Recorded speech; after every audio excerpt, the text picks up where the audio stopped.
In 2013, South Sudan made history. The Right to Access to Information Act was passed, promising citizens and journalists the legal right to obtain public information.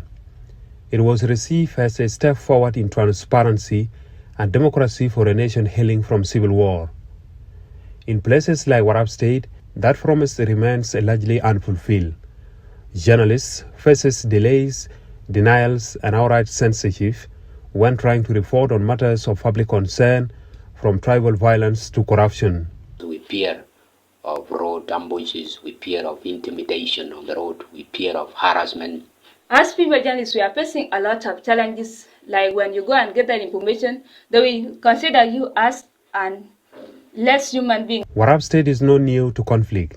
Long-standing tribal tensions, especially between sub-tribes of the Dinka, have turned deadly, and in this environment, journalists are no longer seen as neutral observers.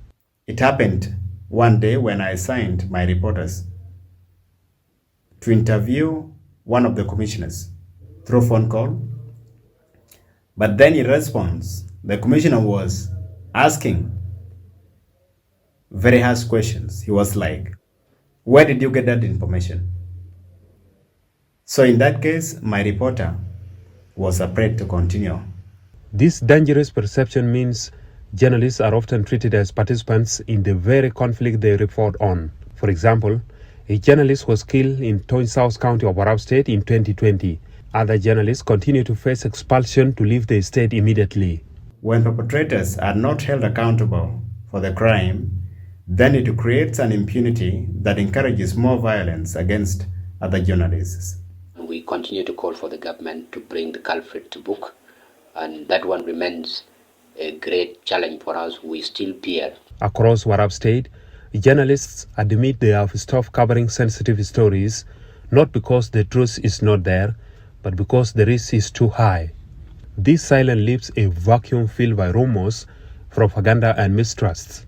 Basically, Article 24 talks about freedom of expression. Freedom of expression is for everybody. Another article that also talks about issues to do with media laws is access to information. To a larger extent, it affects how the media operates. Access to information is restricted by bureaucracy and intimidation. Security operatives demand accreditation. Questions must be submitted in advance, equipment seized, and some stories are removed intentionally. When you do anything as a journalist, but you act as a human being, you are answerable for your own.